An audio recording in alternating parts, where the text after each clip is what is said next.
So, ఈ problem కూడా previous problem లాగానండి. కాకపోతే ఇక్కడ ఏంటి అంటే మనం కొత్తగా క్రెడిట్ అనమాట అండి. అంటే మన అప్పు మీద కొనటం గాని, అప్పు మీద అమ్మటం చేసినప్పుడు ట్రాన్సాక్షన్స్ మన టాలీలో ఎలా ఎంట్రీ చేస్తాం? పర్చేజెస్, సేల్స్ వచ్చేస్తే మనం ఎలా ఎంట్రీ చేస్తాం అనేది ఈ ప్రాబ్లమ్‌లో చూద్దాం.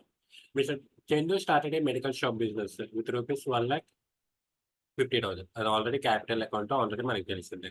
సెకండ్ పాయింట్ కూడా office furniture, table, ceiling fans ఈ సంథింగ్ ఇయన్నీ కూడా ఫిక్స్డ్ అసెట్స్ అవుతాయి. ఇవన్నీ కూడా వాటి పర్టిక్యులర్ అకౌంట్స్‌ని క్రియేట్ చేసి ఫిక్స్డ్ అసెట్ గ్రూప్‌లో వేసి మనం పేమెంట్ వోచర్‌లో పోస్టింగ్ చేస్తాం. Okay. Next third point he bought medicines for different diseases by grade. Grade A medicines, grade B, grade C, grade D. ఈ మెడిసిన్స్ అన్నీ కూడా ఈ 100, 50, 170, 12 ఏవైతే ఉన్నాయో ఆ క్వాంటిటీలో ఈ బ్రాకెట్స్‌లోని రేట్ అన్నమాట ప్రైస్. ఈ రూపీస్ 20కి, రూపీస్ 150కి తను కొనటం జరిగింది. సో, ఇయన్నీ కూడా మనం పర్చేజ్ ఇన్వాయిస్‌లో మనం ఎంట్రీ చేయడం జరుగుతుంది. ఓకే. ఇక్కడ during the month he sold all the stock with 25% profit on cost. Same previous problem లాగానే కాస్ట్ మీద 25% అన్నమాట. అంటే రూ. 100 పెట్టి మనం గనక కొంటే దాని మీద రూ. 25 ప్రాఫిట్ మార్జిన్ యాడ్ చేసుకొని రూ. 125కి మనం సేల్ చేస్తాం అన్నమాట.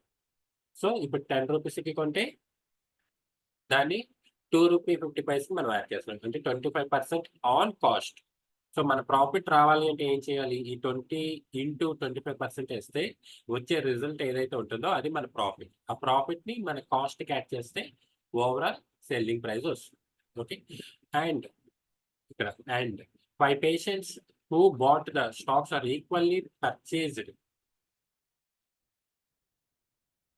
Purchased and 2 customers mister Ram and mister Mohan are purchased on credit.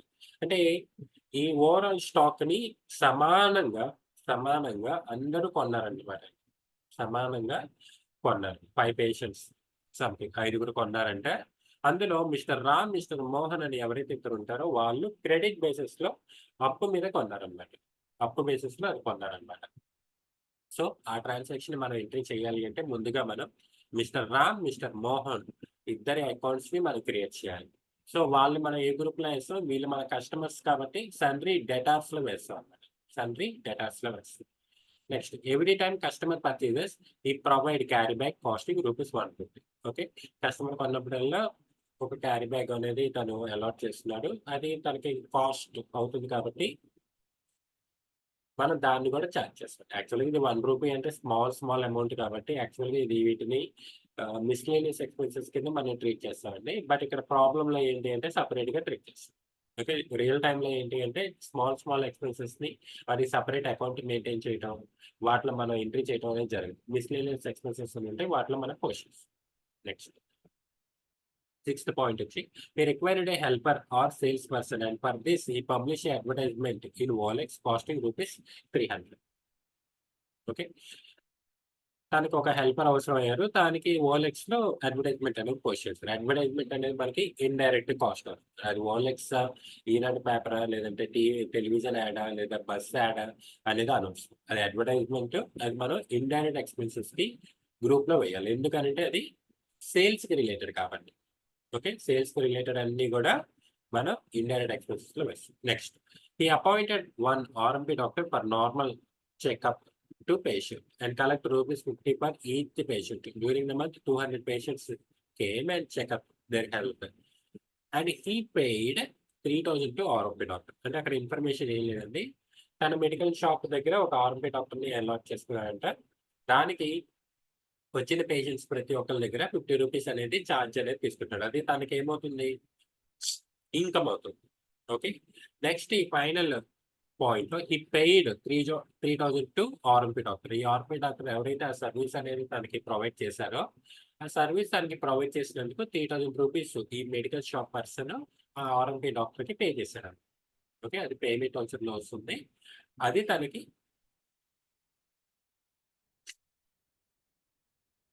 Indirect expenses అవుతుంది. ఇండైరెక్ట్ ఎక్స్‌పెన్సెస్ అవుతుంది. ఇక్కడ ఈ 200 పేషెంట్స్ దగ్గర నుంచి ఒక్కొక్క పేషెంట్ దగ్గర రూ. 50 కలెక్ట్ చేసుకున్నారు కదండీ! 200 ఇంటూ 50 అంటే ఆల్‌మోస్ట్ రూ. 10,000. అది తనకి ఏమవుతుంది అనంటే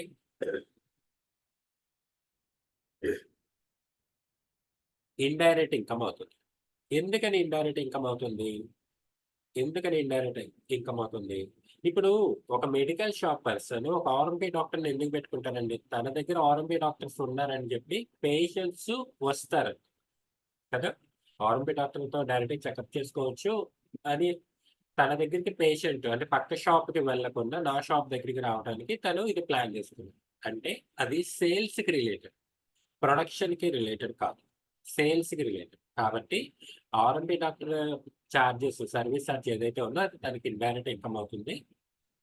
అలాగే తను పేమెంట్ చేసిన ఆర్ఎంపీ డాక్టర్ ఫీ ఏదైతే ఉందో అది ఇండైరెక్ట్ ఎక్స్‌పెన్సెస్ అవుతుంది. Okay. Next. He has two children, age 7 years old son and 5 years old daughter. His daughter has viral fever and taken 2 grade D medicines for his daughter. అంటే ఇక్కడ grade D medicines ఉన్నాయి చూసారా? వాటిల్లో 2 medicines తన personal use కోసం. అంటే తన ఫ్యామిలీలో తన డాటర్‌కి బాలేదు కాబట్టి తీసుకెళ్ళాడు అని అక్కడ ఇన్ఫర్మేషన్ చెప్తున్నారు. అంటే తన పర్సనల్ యూసేజ్. ఇది మీకు కొత్త పాయింట్. ఇప్పుడు ఫర్ ఎగ్జాంపుల్ మన దగ్గర ఉన్న స్టాక్‌ని మన పర్సనల్ యూజ్ కోసం తీసుకుంటే అది ఎలా చార్జ్ చేయాలి? ఎక్కడ మనం పోస్ట్ చేయాలి? అనేది ఈ క్వెషన్‌లో వస్తుంది. యాక్చువల్‌గా అక్కడ మనం పర్సనల్ యూజ్ కోసం మనం గనక తీసుకుంటే, ఇక్కడ ఒరిజినల్‌గా మనం ఏదైతే కొన్నామో అదే రేట్‌కి మనం అక్కడ ఎంట్రీ అనేది వేయాలి. సెల్లింగ్ ప్రైస్ అక్కడ తీసుకోకూడదు. ఓకే. ఇప్పుడు నేను ఒక ఐ మీన్ ఒక గ్రోసరీ స్టోర్‌ని రన్ చేస్తున్నానండి ఫర్ ఎగ్జాంపుల్. ఓకే. అందులో ఒక స్టాక్ ఐటెమ్ లెట్ అస్ సే ఒక రైస్. నాకు అవసరం నాకు నీడ్ ఉంది. సో, నేను నా పర్సనల్ యూజ్ కోసం నా హౌస్‌లో నా ఇంటికి అవసరం కోసం ఒక 10 కేజీ రైసెస్‌ని నేను తీసుకెళ్ళాను. అప్పుడు నేను ఏ ప్రైస్‌కి చార్జ్ చేయాలంటే కాస్ట్ ప్రైస్‌కి చార్జ్ చేయాలి. కాస్ట్ ప్రైస్‌కి. ఎందుకంటే నేను కొన్నదే అదే, తీసుకెళ్ళింది అదే కాబట్టి. బయట వ్యక్తులకి ఎప్పుడైతే అమ్ముతానో అప్పుడు నేను సెల్లింగ్ ప్రైస్ తీసుకుంటాను. అదే నా పర్సనల్ యూజ్‌కైతే కాస్ట్ ప్రైస్ మాత్రమే తీసుకుంటాను. ఓకే. అది గుర్తుపెట్టుకోవాలి. మన పర్సనల్ యూజ్ కోసం ఏ ప్రొడక్ట్ మనం తీసుకెళ్ళినా అది మనం ఎంతకి కొన్నామో అదే రేట్ మనం తీసుకుంటాం. ఓకే. నెక్స్ట్.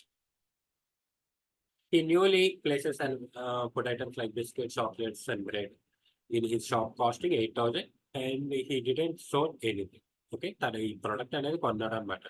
నేను మీకు క్వెషన్‌లో ఒకటి చెప్పాను. యూనిట్ ఆఫ్ మెజర్ అనేది మనకి ఇవ్వకపోతే ఫైనల్ అమౌంట్ మనకే అవసరం అవుతుంది. అలాంటి సిట్యుయేషన్ ఎప్పుడు అవసరం అవుతుందంటే, మనం బల్క్‌గా కొన్నప్పుడు, లంప్ సమ్‌లో కొన్నప్పుడు మాత్రమే మనకి యూనిట్ ఆఫ్ మెజర్ అనేది స్టాక్ ఐటెమ్‌కి ఇవ్వాల్సిన అవసరం ఉండదు అని చెప్పాను. సో, ఇక్కడ చూడండి. ఫుడ్ ఐటెమ్స్ కొన్నానంటున్నారు. Biscuits, chocolates. టోటల్ ఓవరాల్‌గా మొత్తం కలిపి కొన్నాడు. అక్కడ ఎన్ని యూనిట్స్ కొన్నాడు, ఎంత రేట్‌కి కొన్నాడన్న ఇన్ఫర్మేషన్ లేదు. సో, మనం అక్కడ ఈ ఫుడ్ ఐటెమ్స్ ఏవైతే బిస్కెట్స్, చాక్లెట్స్ ఉన్నాయో, వాటికి మనం యూనిట్ ఆఫ్ మెజర్ అనేది ఇవ్వనవసరం లేదు. ఎందుకంటే అక్కడ మనకి ఆ ఇన్ఫర్మేషనే లేదు. ఎంత ఎన్ని క్వాంటిటీ కొన్నాడు, ఏ రేట్‌కి కొన్నాడు లేదు. Overall total amount final value. Final value ఉన్నప్పుడు మనకి యూనిట్ ఆఫ్ మెజర్ అక్కర్లేదు. ఓకే. సో, వీటిని మనం టాలీలో ఎంటర్ చేద్దాం. One by one. ఇక్కడ నేను ఈ ప్రాబ్లమ్‌లో మీకు షార్ట్ కట్ మెథడ్ కూడా చెప్తానండి. అంటే ఒకే ఎంట్రీ మనం తీసుకున్నప్పుడు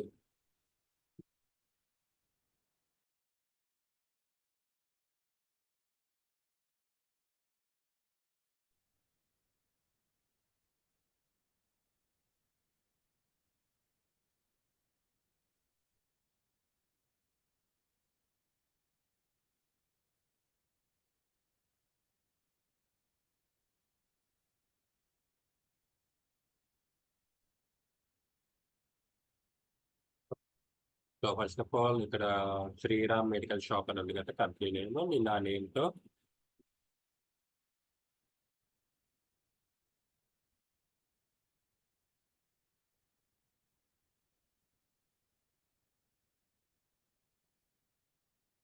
కంపెనీ నేమ్ క్రియేట్ చేశానండి. కంట్రోల్ ఏతో ఒక శ్రీరామ్ మెడికల్ షాప్ అని ఒక కొత్త కంపెనీ మన టాలీలో క్రియేట్ చేసాం. సో, ఫస్ట్ ఆఫ్ ఆల్ ఆహ్, మనం అకౌంట్స్ క్రియేట్ చేద్దాం. క్రియేట్ చేస్తే సో, ఇక్కడ చందు అనే అతను ప్రొపరేటర్ కాబట్టి అతని పేరు మీద క్యాపిటల్ అకౌంట్ నేను క్రియేట్ చేస్తున్నాను. ఓకే. కంట్రోల్ ఏతో డైరెక్ట్ సేవ్ చేశాను. Next office share. Fixed assets అవుతుంది. ఎక్స్టర్నల్కి టేబుల్ ఫిక్స్డ్ అసెట్ అవుతుంది. సీలింగ్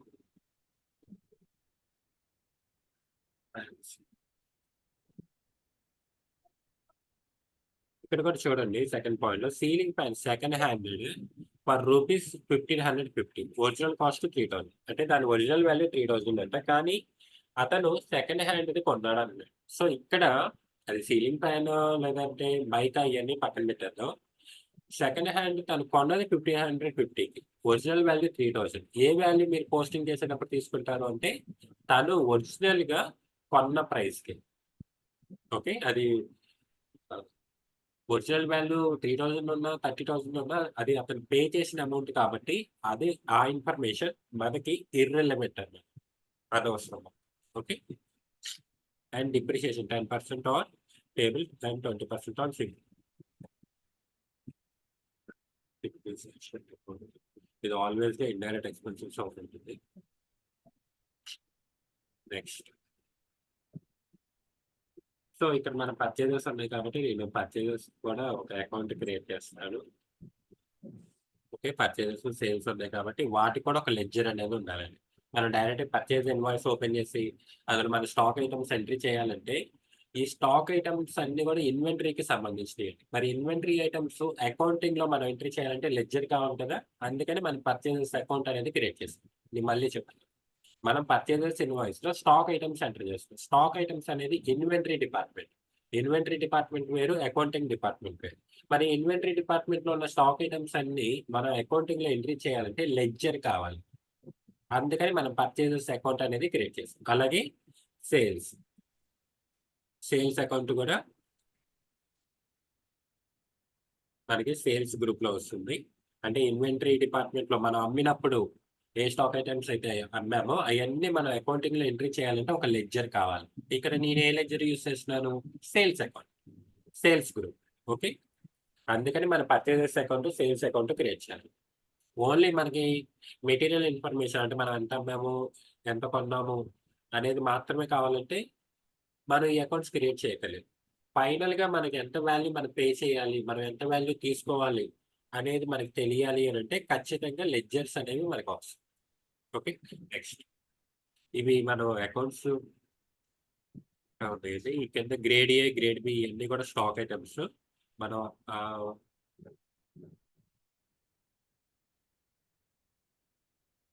స్టాక్ ఐటమ్స్ అన్ని కూడా ఇన్వెంటరీ డిపార్ట్మెంట్ కి సంబంధించినవి కాబట్టి నేను బ్యాక్ వెళ్ళి ఇక్కడ ఇన్వెంటరీ మాస్టర్స్ ఉంది కదండి, అక్కడ నేను స్టాక్ ఐటమ్స్ దగ్గర క్రియేట్ చేస్తాను. దానికి బిఫోర్ యూనిట్స్ మనం క్రియేట్ చేయాలి, ప్యాకెట్స్.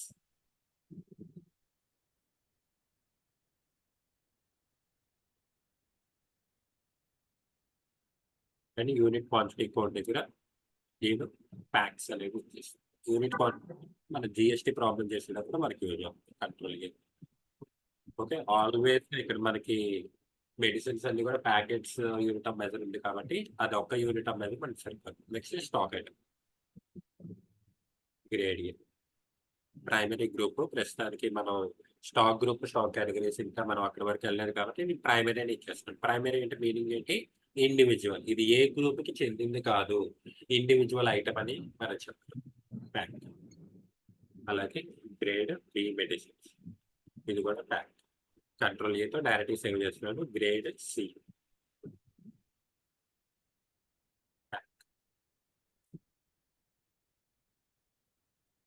అలా మనకి grade A grade B grade C grade D వరకు ఉన్నాయి. సో నేను గ్రేడ్ డి వరకు స్టాక్ ఐటమ్స్ క్రియేట్ చేస్తాను. ఓకే, అంటే యాక్చువల్గా ప్రాబ్లంలో అనో లేదా ఫ్లెక్సాన్ అనో ఇలాంటి మెడిసిన్ ఐటమ్స్ ఇస్తే మీకు ఇంకా క్లియర్గా ఉండేది. But grade A grade B medicines అంటే మీకు ఈజీగా ఉంటుందని అలా ఇచ్చాను నేమ్స్ నేను. ఓకే, అవన్నీ స్టాక్ ఐటమ్ కంట్రోల్ లేదా సేవ్. స్టాక్ ఐటమ్స్ క్రియేట్ అయిపోయింది. నెక్స్ట్ ఇప్పుడు మనకు కావాల్సింది ఏంటి? During the month he sold all the stock 25%. అది జస్ట్ ఇన్ఫర్మేషన్. 5 పేషెంట్స్ కొన్నారు, అందులో 2 customers mister Ram and mister Mohan అప్పు మీద కొన్నారు. అప్పు మీద కొన్నప్పుడు వాళ్ళ పేరు మనం గుర్తుపెట్టుకోవాలి కదా, కాబట్టి వాళ్ళ అకౌంట్ కూడా మనం క్రియేట్ చేయాలి. Mister Ram account. ఇతను మన సారీ ఇన్వెంటరీ మాస్టర్స్ లో ఉన్నారు. అది మన అకౌంటింగ్ డిపార్ట్మెంట్ కి చెందింది కాబట్టి అకౌంటింగ్ మాస్టర్స్ లోకి వెళ్ళి లెడ్జర్స్ లోకి వెళ్తున్నారు. మిస్టర్ అకౌంట్ ఇతను మనకి కస్టమర్ కాబట్టి సన్రీ డెటార్ అవుతారండి. ఓకే, సప్లయర్స్ అయితే సన్రీ క్రెడిటార్స్ అవుతారు. మిస్టర్ రామ్ ఒకళ్ళు, ఇంకోళ్ళు మిస్టర్ మోహన్. ఇతను కూడా సన్రీ డెటార్ అవుతారు, ఎందుకంటే మన దగ్గర నుంచి అప్పు మీద కొంటారు మీరు.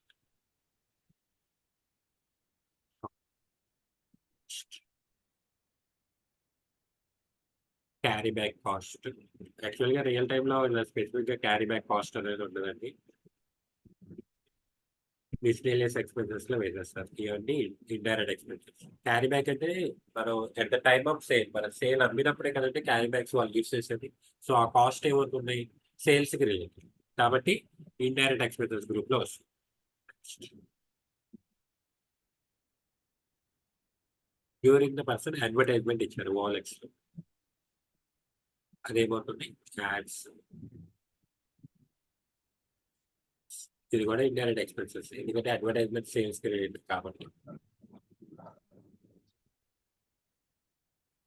Next 7th point, he appointed one RMP doctor. RMP doctor ని అపాయింట్ చేసుకున్నారు. అక్కడ తను సర్వీస్ చార్జెస్ కలెక్ట్ చేస్తున్నాడు కదా, checkup service fee, indirect income అవుతుంది. అంటే అది చూసి కస్టమర్స్ తన దగ్గరికి వస్తారండి, సో అది సేల్స్ కి రిలేటెడ్ అవుతుంది. అలాగే ఆర్ఎంపీ డాక్టర్ కి పే అనేది పే చేస్తారు కదండి, పే పేమెంట్ ఆర్ఎంపీ డాక్టర్ కి, అది ఇండైరెక్ట్ ఎక్స్పెన్సెస్ అవుతుంది.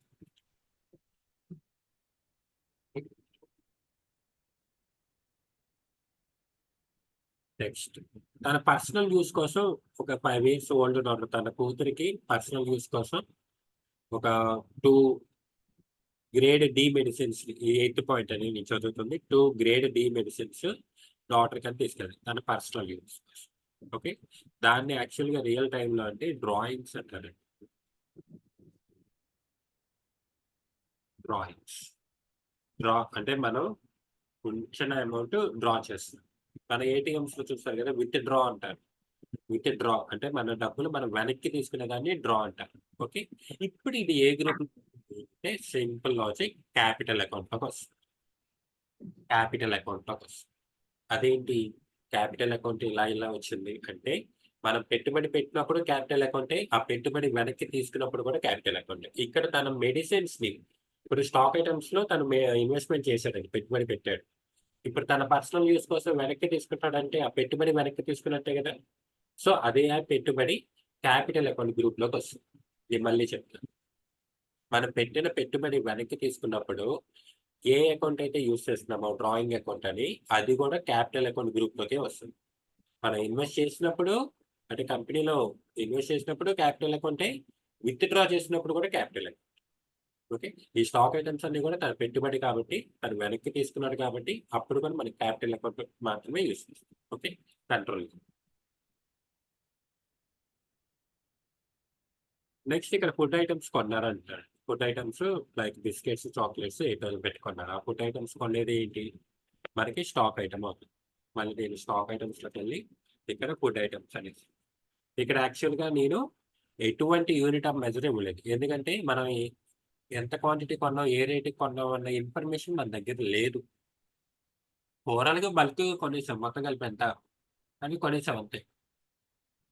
ఓకే, సో అందుకని నేను నాట్ అప్లికబుల్ అని control same.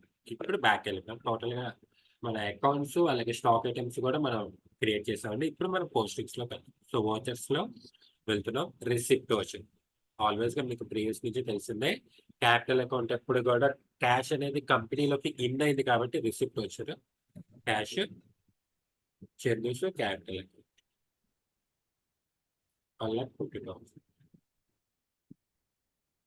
Next payment, problem pension type అంటాము. ఓకే, సెకండ్ పాయింట్ అండి, మనం about one office chair. Okay, office chair 7,000, అలాగే టేబుల్ 8,000, సీలింగ్ ఫ్యాన్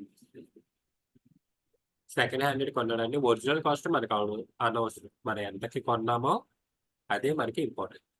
ఓకే అండి. టోటల్‌గా ఫిక్స్డ్ అసెట్స్ అన్ని నేను సింగిల్ వోచర్‌లో ఇస్తాను. ఎందుకంటే మీకు స్టార్టింగ్ నుంచి ఈ మెథడ్ ట్రాన్సాక్షన్ మీకు తెలిసినయి కాబట్టి.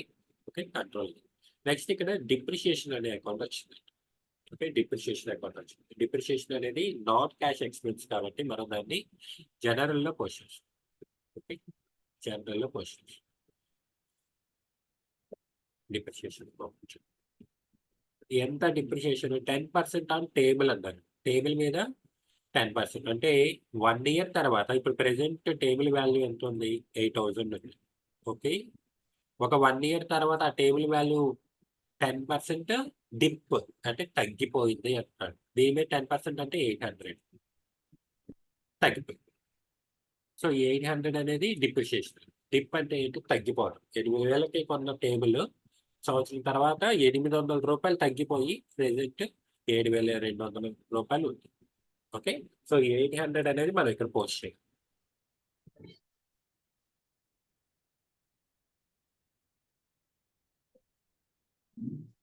ఓకే. 800 ఇక్కడ మనకి క్రెడిట్ చేయాల్సింది ఏంటి? టేబుల్. ఇక్కడ చూసారా 7,200 వచ్చేసింది. మన 8,000 కొన్న టేబుల్ 7,200 ఉంది. అదే 800 ఏంటి? డిప్ తగ్గిపోయింది. దాని వాల్యూ పడిపోయింది. అది మనం ఎంట్రీ చేస్తాం. నెక్స్ట్ ఇక్కడ సీలింగ్ ఫ్యాన్స్ మీద 20% అన్నారు. 20% డిప్. అంటే దాని వాల్యూ 20% పడింది డిప్రిషియేషన్. ఇప్పుడు మనం ఎంత కొన్నాం? 1,550 రూపీస్. దాని మీద 20% అంటే ఎంత? 310 రూపీస్. ఓకే. Credit operation. 20. ఇక్కడ చూడండి 1,240 అనేది వచ్చింది. 1,240 1,550కి మనం కొన్న వాల్యూ ఇవ్వండి. మనం 1,550కి కొన్నాము సీలింగ్ ఫ్యాన్స్. ఇప్పుడు ఎంత ప్రెజెంట్ వాల్యూ ఏంటి? 1,240. మిగిలిన ఈ డిఫరెన్స్ ఏంటి? 310. అంటే ఇది 310. అది డిప్ అంటే తగ్గిపోయింది. ఆ వాల్యూ అనేది తగ్గిపోయిందని మన బుక్స్ ఆఫ్ అకౌంట్స్ లో మనం చూపించాం. కంట్రోల్ ఏతో బ్యాలెన్స్. సో మెయిన్ గా ప్రైమరీ ట్రాన్సాక్షన్స్ ఏవైతే ఉన్నాయో పేమెంట్ రిసిప్ట్ జనరల్ అవి అయిపోయినాయి. ఇప్పుడు మనం పర్చేజెస్ ఇన్వాయిసెస్ లోకి వెళ్తున్నాము. పర్చేజెస్ సార్ ఇప్పుడు చెప్పండి. కొన్నయి వేసాం కదా సార్. అలాగే ఇప్పుడు డిప్ వాల్యూ కూడా ఎందుకు వేయాలి మనం? అది ఎందుకు ఆ పాయింట్ లేకపోతే ఏమవుతుంది? ఇప్పుడు డిప్రిషియేషన్ వాల్యూ లేదనుకోండి. ఫర్ ఎగ్జాంపుల్ ఇప్పుడు టేబుల్ 8,000కి కొన్నారు. ఇది యాక్చువల్ గా మనం ఏంటి బ్యాలెన్స్ షీట్ లో చూపిస్తాం మన ఆస్తి ఇంత ఉంది అని. బ్యాలెన్స్ షీట్ లో అసెట్స్ అంటే మన ఆస్తులు కదా. అసెట్ సైడ్ టేబుల్ 8,000 ఉన్నాయని చూపించాం అనుకోండి. నెక్స్ట్ ఇయర్ అదే చూపిస్తున్నారు. ఆ నెక్స్ట్ ఇయర్ అదే చూపిస్తున్నారు. రియల్ గా మీ ఆస్తి ఎంత ఉందా? లేదు. ఎందుకంటే దాని వాల్యూ పడిపోయిందిగా. ఇప్పుడు మీరు ఒక మొబైల్ అనేది ఈ రోజు ఒక 20,000 పెట్టి కొన్నారండి ఎగ్జాంపుల్‌కి. ఈ రోజు మీ చేతిలో రూ. 20,000 ఉన్న వాల్యూ ఉన్న ఒక మొబైల్ ఉంది. మరి 1 ఇయర్ తర్వాత కూడా అంతే వాల్యూ ఉంటదా? ఉండదు కదా! సో, దాన్ని మన బుక్స్ ఆఫ్ అకౌంట్స్‌లో మనం చూపించుకోవాలి. అది మన రెస్పాన్సిబిలిటీ. ఎందుకంటే మన ఆస్తి అనేది తగ్గిపోతున్నప్పుడు డిప్రిషియేషన్ వల్ల అది మనం డిస్క్లోజ్ చేయకపోతే ఎలాగా? అది చీటింగే అవుతుందిగా. నేను ఈ మొబైల్ 20,000 దగ్గర కొన్నాను. ఈ రోజు కూడా 20,000 దీని వాల్యూ అన్నాననుకోండి. ఎవరైనా నమ్ముతారా? ఎవరైనా కొనేవాళ్ళు ఉంటారా అసలు? అంటే దాని వాల్యూ పడిపోయింది గదా! సో, ఆ వాల్యూ కంపల్సరీగా మనం డిస్క్లోజ్ చేయాలి. అలా డిస్క్లోజ్ చేయకపోతే అది చీటింగ్ అవుతుంది. ఓకే. అర్థమైందండి? అర్థమైంది సార్. ఏదైనా సరే ఇప్పుడు మనం కొన్న వాల్యూ అది డిప్రిషియేషన్ వాల్యూ అయితే లైక్ బైక్ గాని, లేదంటే మొబైల్స్ గాని, కంప్యూటర్స్ గాని, ఫర్నిచర్ గాని, ఈవెన్ బిల్డింగ్ అయినా సరే. బిల్డింగ్ ల్యాండ్ అనట్లేదు నేను. బిల్డింగ్ అంటున్నాను. ఈరోజు మనం 10,00,000 పెట్టి కన్‌స్ట్రక్ట్ చేసిన బిల్డింగు 10,00,000 పెట్టి ఒక 10 సంవత్సరాల తర్వాత అదే వాల్యూ ఉండదు. ఎందుకంటే అది డిప్రిషియేషన్ అయిపోతుంది. మోటార్ వెహికల్స్ అయినా సరే, కంప్యూటర్స్ అయినా సరే, ఫర్నిచర్ అయినా సరే, ఏయైనా సరే వాటి యొక్క వాల్యూ తగ్గిపోతుంది. అది తగ్గిపోయినప్పుడు ఖచ్చితంగా మనం ఆ తగ్గిపోయిన వాల్యూని మన బుక్స్ ఆఫ్ అకౌంట్స్‌లో చూపించాలి. అప్పుడు మన రైట్ అసెట్ వాల్యూ మన ఖచ్చితమైన ఆస్తి విలువ తెలుస్తుంది. ఓకే. ఓకే.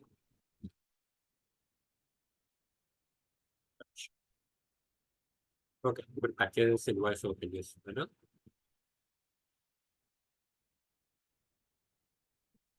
ఓయ్! ఓకే. ఓకే. సో, పర్చేజెస్ దగ్గర ఏంటి అనంటే, మనం ఈ ఐటెమ్స్ కొన్నాం కదండీ! సో, సప్లయర్ నంబర్ ఇలా ఉంటుంది. 2024/07 ఈ month bill number, date, party account name దగ్గర మనం కొనేటప్పుడు మనీ ఇచ్చే కొందామండి. సో, క్యాష్ పర్చేజెస్ వచ్చారు. గ్రేడ్ ఏ మెడిసిన్స్ ఎంత అంటే 100 ప్యాకెట్స్ అండి. ₹20. ఓకే. అక్కడ మనకు డిస్‌ప్లే అవుతున్న మీ స్క్రీన్ మీద కనపడుతున్నయన్నీ గూడా పర్చేజింగ్ వాల్యూ. మనం కొన్న ప్రైస్. గ్రేడ్ బి 50 ప్యాకెట్లు ₹150. జస్ట్ లైక్ అక్కడ వాల్యూస్ ఎంటర్ చేస్తే సరిపోతుంది. Grade C 170, 170 ₹20. Next grade D 12 packets $2,500.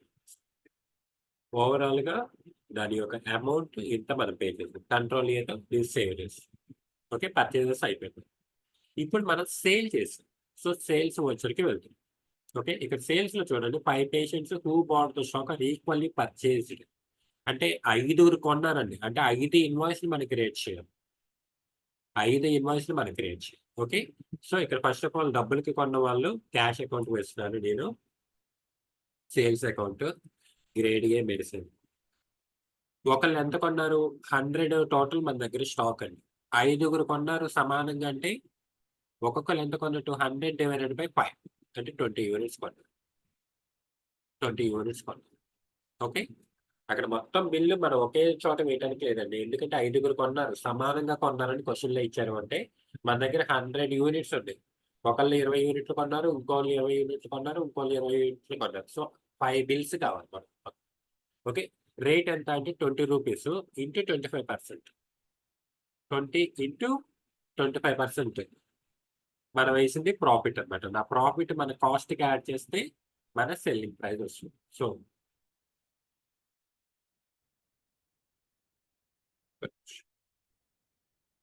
₹20 మనం కొన్నాము. దాని మీద 25% అనుకోండి. ఆన్సర్ ₹5. ఇది మన ప్రాఫిట్. దీనికి మన కాస్ట్ మనం కొన్నదెంత? ₹20. ఓవరాల్ మన సెల్లింగ్ ప్రైస్ 20 + 5 25. ఓకే. అది మన సెల్లింగ్ ప్రైస్.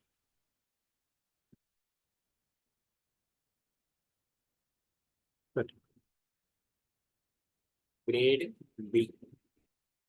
ఓకే. ఈ గ్రేడ్ బి మెడిసిన్ మన దగ్గర 50 ఉన్నాయండి. 5గురు సమానంగా కొన్నారంటే ఒక్కొక్కళ్ళు ఎంత కొన్నారు? 10 యూనిట్స్. 50/5 కదా! 150 ఇంటూ 25% అంటే దాన్ని మల్టిప్లై చేస్తే 187.5 అండి. నేను డైరెక్ట్‌గా స్కిప్ చేస్తున్నాను. ఎందుకంటే అది మ్యాథ్స్ కాలిక్యులేషన్ కాబట్టి. Okay. Next grade C 170. 170 into divided by 5 అంటే 5గురు సమానంగా కొన్నారు. ఒక్కొక్కళ్ళు ఎంత కొన్నట్టు?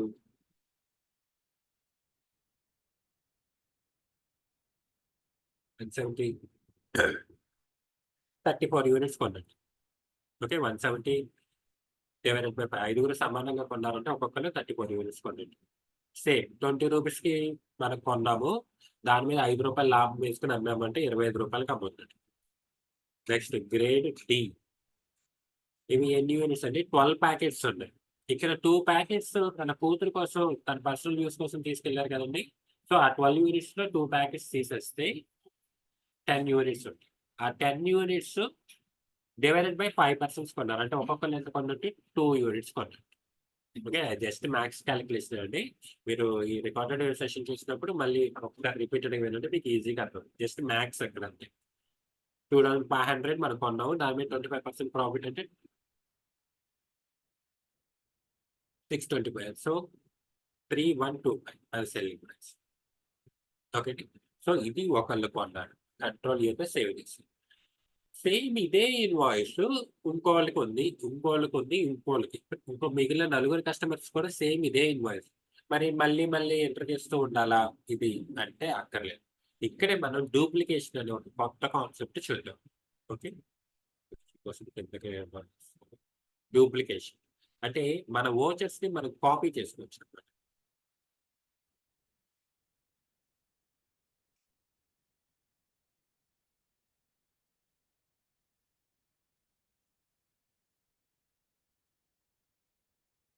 కింద మీరు ట్యాగ్స్ లో చూసినప్పుడు చూడండి, డూప్లికేషన్ అని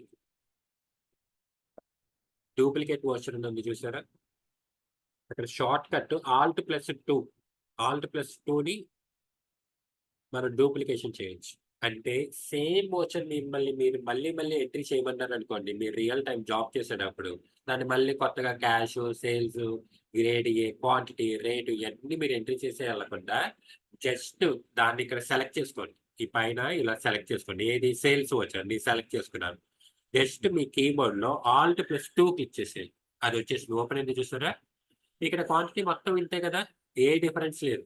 ప్రతి ఒక్కరు సమానంగా కొన్నారు కాబట్టి 20 యూనిట్స్ 25 రూపీస్ రేటే 500 ఓవరాల్ గా వాల్యూ ఇంతే.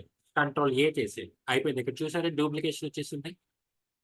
ఇందాక ఒక సేల్స్ వాచర్ ఉంది, ఒక బిల్ ఉంది, ఇప్పుడు 2 బిల్స్ వచ్చినాయి చూసారా? అలాగే వచ్చేసారు. సేమ్ అదే రిపీట్ అవడానికి ఇక్కడ షార్ట్ కట్ చూడండి, డూప్లికేట్ వాచర్ Alt+2 అంటే అక్కడ మీరు సెలెక్ట్ చేసుకోండి. మళ్ళీ నేను ఇప్పుడు ఇది పేమెంట్ వోచర్ సెలెక్ట్ చేసుకుని డూప్లికేట్ వోచర్ చేస్తే పేమెంట్ వోచరే వస్తుంది. మళ్ళీ ఇక్కడ మనకి సేల్స్ వోచర్ కావాలి కాబట్టి దాన్ని సెలెక్ట్ చేసి Alt+2 అయిపోయింది. ఓపెన్ అయింది. Ctrl+A సేవ్ అయిపోయింది. మళ్ళీ వచ్చినాయి చూసారా? ఓకే, ఇప్పుడు మళ్ళీ అగైన్ Alt+2 ఇక్కడ మిస్టర్ రామ్, మిస్టర్ మోహన్ అనే వాళ్ళు క్రెడిట్ బేసిస్ లో కొన్నారంట, అంటే అప్పు మీద కొన్నారు. సో అక్కడ మన క్యాష్ అకౌంట్ ఒక్కటి తీసేసి మిస్టర్ రామ్ అని మన అకౌంట్ ఇస్తే సరిపోతుంది. Ctrl+A సేవ్ అయిపోయింది. సో ఈ వోచర్ ఏదైతే ఉందో ఇక్కడ చూసారా, రామ్ అనే పేరు మీద వచ్చేసింది సేల్స్ వోచర్. అలా మీరు కాపీ తీసుకున్నారంటే వాటిల్లో ఏదైనా మైనర్ చేంజెస్ ఉంటే మీరు చేసుకోవచ్చు. మీ టైం చాలా చాలా సేవ్ అయిపోతుంది రియల్ టైం మీరు జాబ్ చేసేటప్పుడు. అదే మనం ఇక్కడ ఎంటర్ చేయాలనుకోండి, ఒక్కొక్క వోచర్ దగ్గర దగ్గర 2 to 3 మినిట్స్ పడుతుంది. అదే ఇప్పుడు జస్ట్ ఒక 10 సెకండ్స్ లో అయిపోతుంది. ఓకే, మళ్ళీ ఇంకో మిస్టర్ మోహన్ అనే అతను కూడా సేమ్ ఇదే క్వాంటిటీ కొన్నాడు కదా. సో నేను Alt+2 మళ్ళీ అది సెలెక్ట్ చేసుకుని Alt+2 క్లిక్ చేస్తున్నాడు, ఓపెన్ అయింది. ఇక్కడ మిస్టర్ రామ్ ప్లేస్ లో మిస్టర్ మోహన్ పెడతాడు. అయిపోయింది, సేవ్ అయిపోయింది. చూడండి, మిస్టర్ మోహన్ పేరు మీద మిస్టర్ రామ్ పేరు మీద ఓచర్స్ క్రియేట్ అయిపోయింది. మన టైం చాలా చాలా చాలా సేవ్ అవుతుంది. ఓకే, సో ఈ డూప్లికేట్ వోచర్ వల్ల మనకి అడ్వాంటేజ్ అనమాట. యాక్చువల్ గా అసలు డూప్లికేట్ వోచర్ అనే కాన్సెప్ట్ టాలీలో దీని గురించే కనిపెట్టారు. మనం ఏవైతే repeated vouchers again and again మనం స్టార్టింగ్ నుంచి ఎండింగ్ వరకు ఎంటర్ చేయకుండా జస్ట్ కాపీ చేసేసుకుంటే మన టైం చాలా సేవ్ అవుతుంది. ఓకే, సో ఈ ట్రాన్సాక్షన్స్ మొత్తం ఇలా మనం పోస్ట్ చేసుకుంటామండి. మిగిలి మీకు తెలిసినవి అన్ని ఇండైరెక్ట్ ఎక్స్పెన్సెస్ లో వేసి పోస్టింగ్ చేయడం అది ఆల్రెడీ మీరు ప్రీవియస్ ప్రాబ్లమ్స్ లో చూసారు కాబట్టి ఇప్పుడు నేను వెంటనే ఇది రికార్డెడ్ సెషన్ మీకు ఫార్వర్డ్ చేస్తానండి.